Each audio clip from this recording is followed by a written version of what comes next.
अस्सलाम वालेकुम। आज इंशाल्लाह हम देखेंगे लेक्चर 6।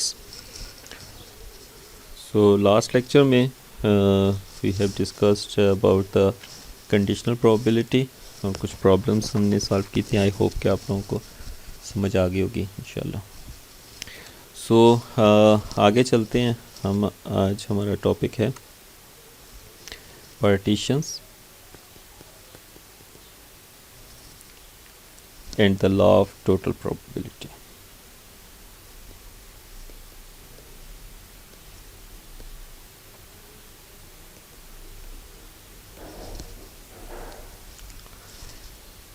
पार्टीशंस हमने डिस्कस की थी पहले भी कि पार्टीशंस से क्या मुराद है कि हमारे पास अगर एंटायर जो सैम्पल स्पेस है अगर हम उसको इस तरीके से डिवाइड करें कि उसमें जो सेट्स हम suppose B0, B1, B2, B3 जो हमारे पास सेट बनते हैं, अगर हम इनका यूनियन लें तो हमारे पास कंप्लीट सैम्पल स्पेस आ जाए। सो इसके लिए हम थ्योरम एक देखते हैं इसको अंडरस्टैंड करने के लिए। बेसिकली एक सिंपल बेसिक डेफिनेशन है, but it is theorem 1.8. It says that for a partition B is equal to B1, B2 up to so on, and any event A in the sample space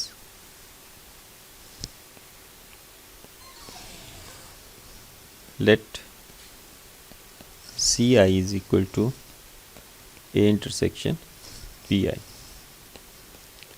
for I is not equal to J. The events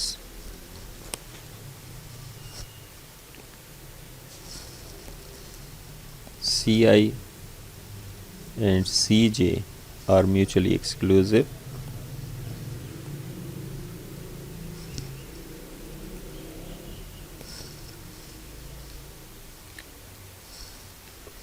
and A will be then C1 union C2 union C3 union so on.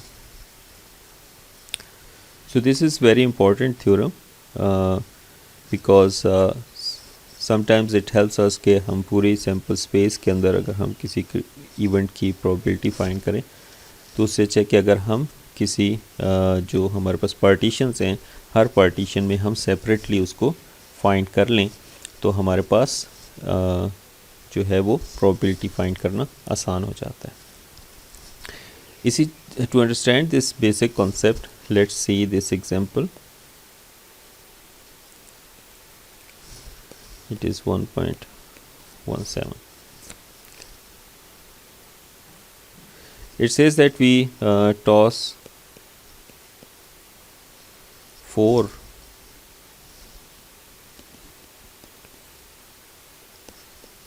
different coins. So we know that sample space will contain 16 outcomes, possible outcomes, with each say head, tail, whatever. So that will be a 4-lettered outcome for this sample space. So I'm not writing the complete sample space, you can obviously write it easily. So let A equal the set of outcomes with less than 3 heads. In this case A will be then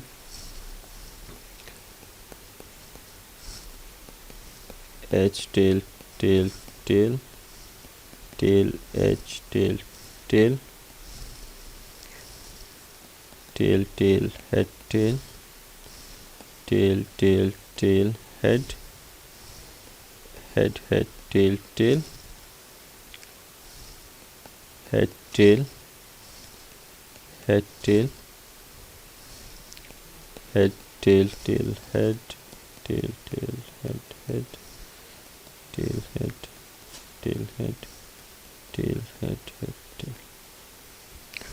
So we have these outcomes which is defined in an event with the outcomes with less than 3 heads. So here we will have 1 head or 2 heads only, so that will be less than. So we define we define BI is the outcomes with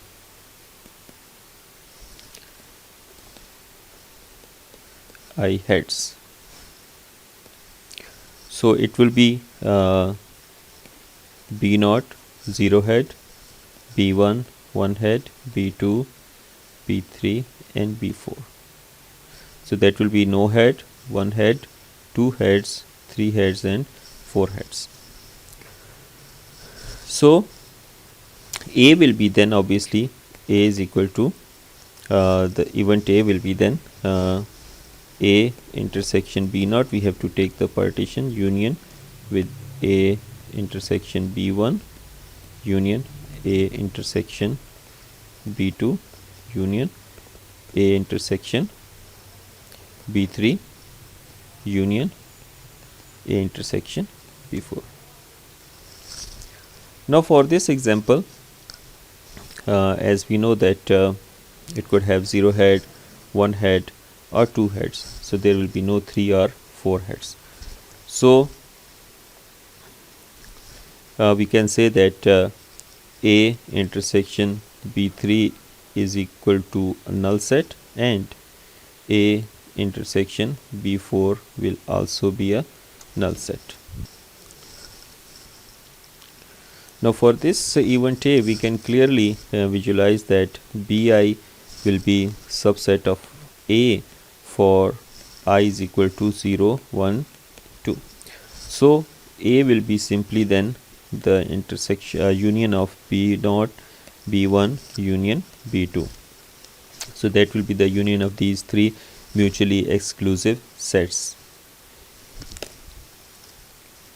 Now theorem 1.8 can be extended easily to figure out the probability of that event. So we state it as theorem 1.9. So it says that for any event A and partitioned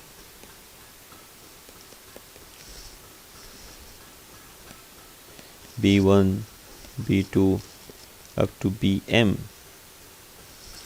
the probability of an event, probability of A will be equal to I is equal to 1 to M probability of A intersection Bi. So that is simply the extension of the previous theorem. So we can easily find out the probabilities of that event with the intersection of the partitions, and we'll sum up them to find out the probability of a whole event. To understand this, let's solve this example.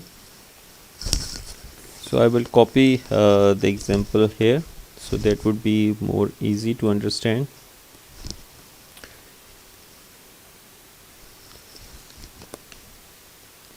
So this is example 1.18.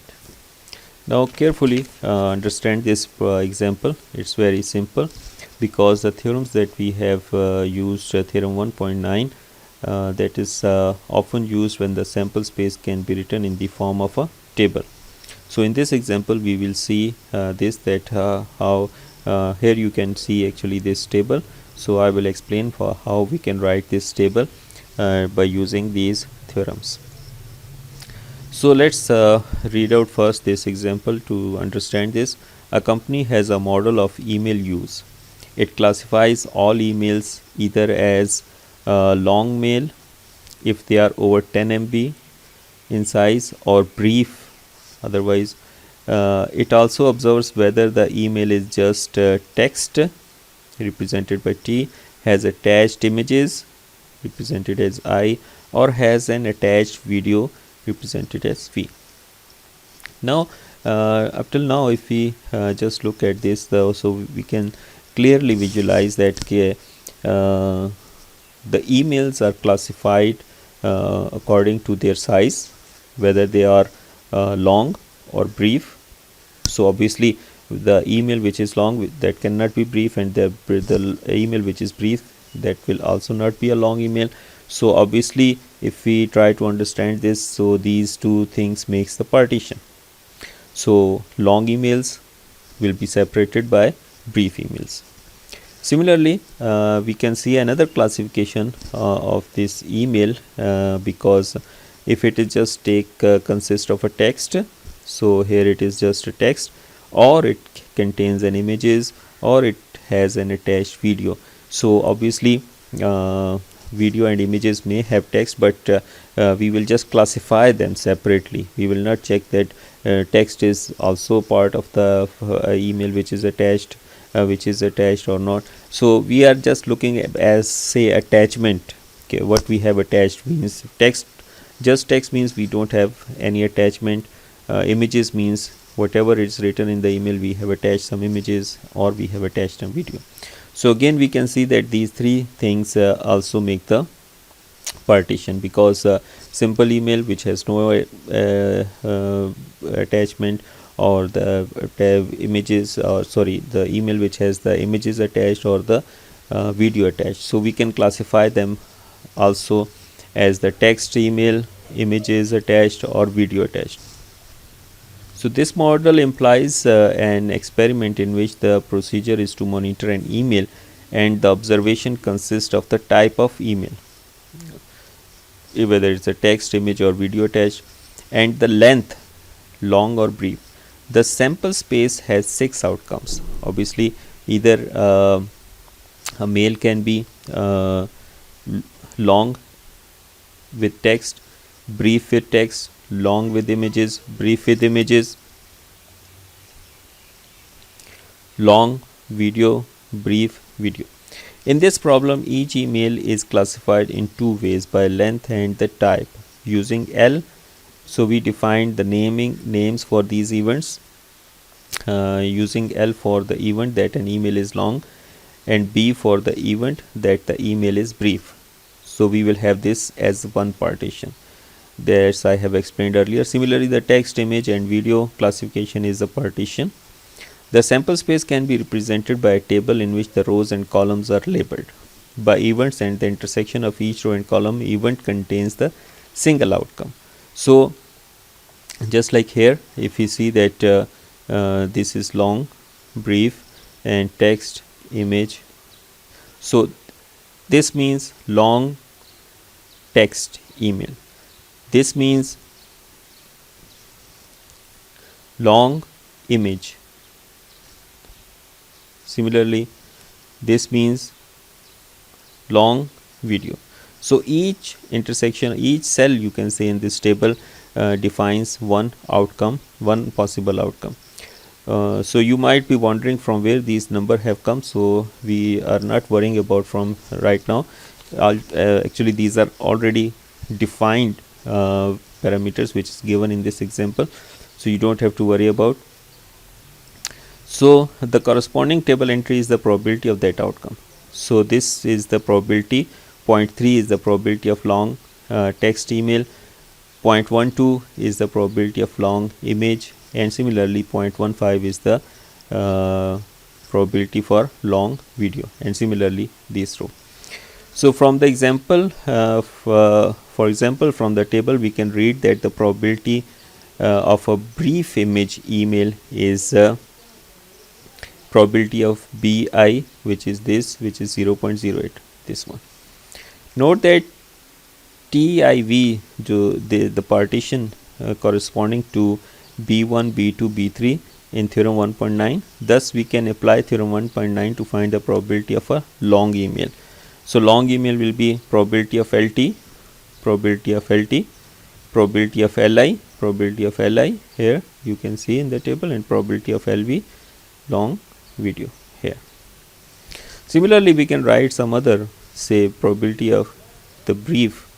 So that will be simply BT plus probability of B image, probability of brief video. So we can sum it up, whatever it is. Similarly, we can find, say, probability of text. So that will be simply a probability of LT plus probability of BT, and so on. We can find the probability of any event or any here these events which are defined in the partitions. So from here we will move a little bit further. I hope you have understood this example clearly. So next is law of total probability.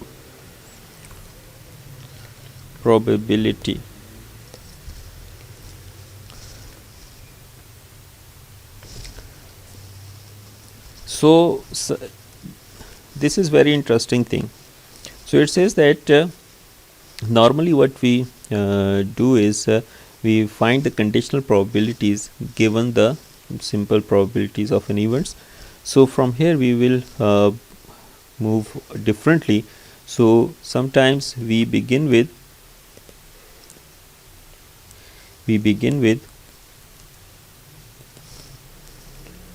information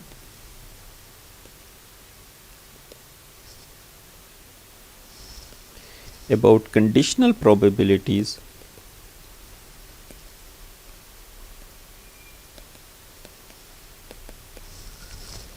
and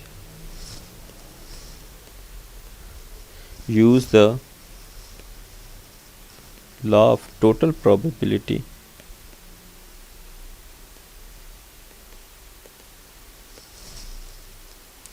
to calculate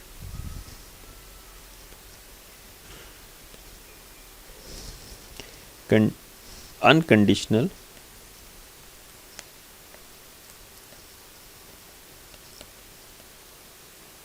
probabilities.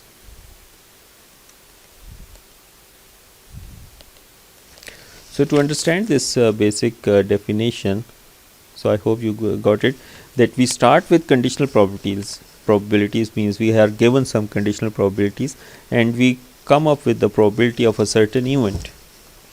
So that's quite easy actually and quite interesting. I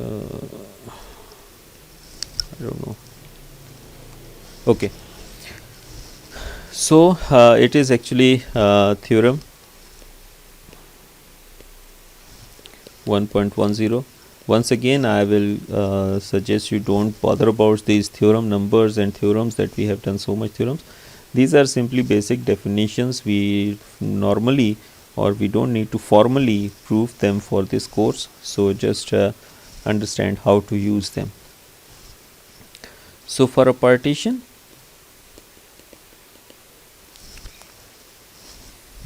say B1, B2 up to say Bm,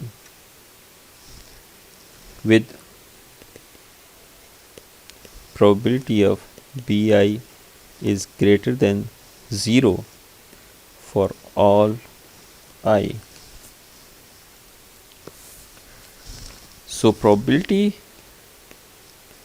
of an event will be simply summation of I is equal to 1 to m probability of A given Bi into probability of Pi, which from here you can see very easily that this is the consequence of the conditional probability or the basic definition of the conditional probability. To understand this, we will solve this one basic example. I will paste it from the book.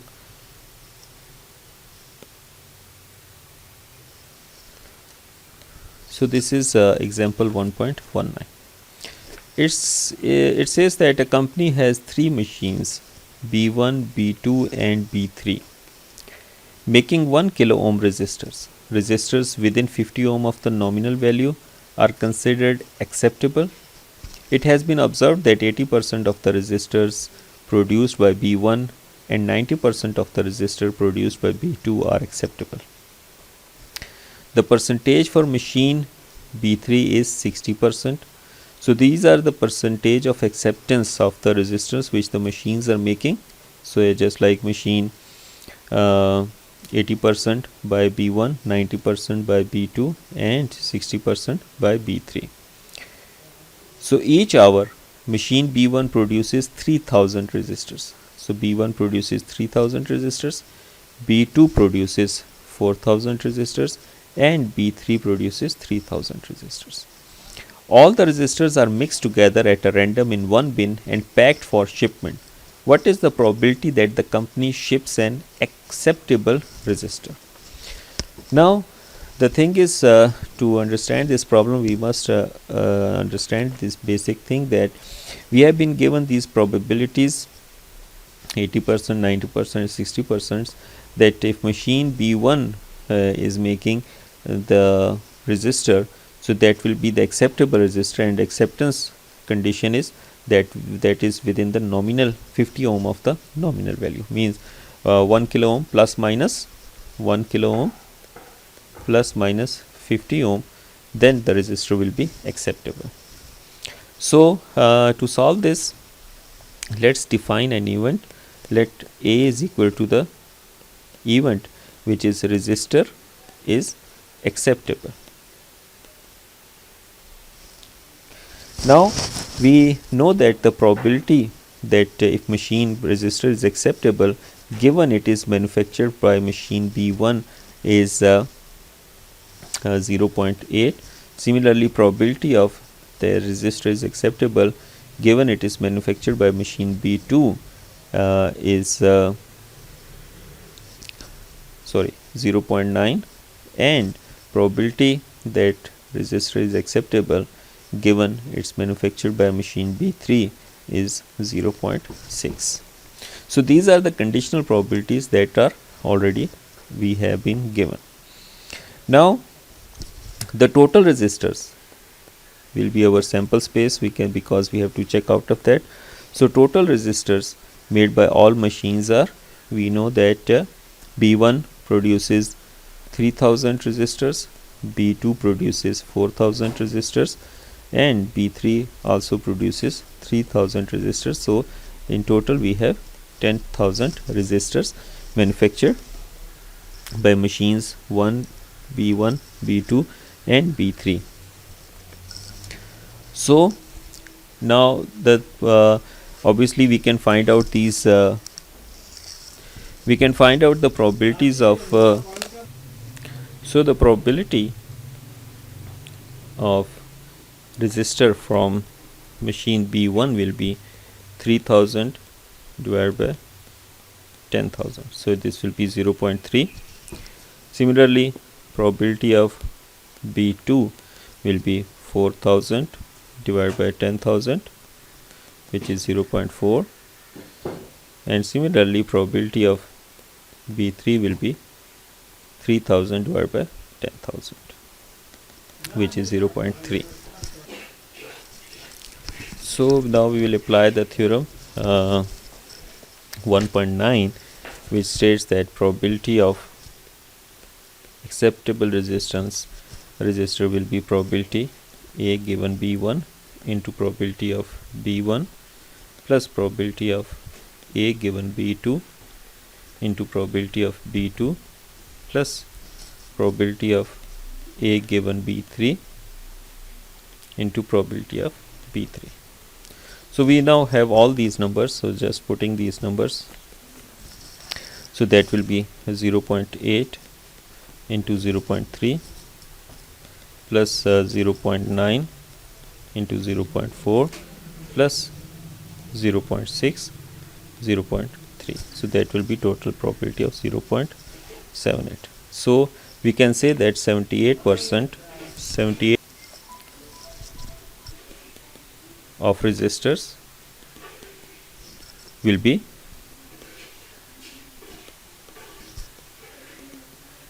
within 50 ohm of the nominal value.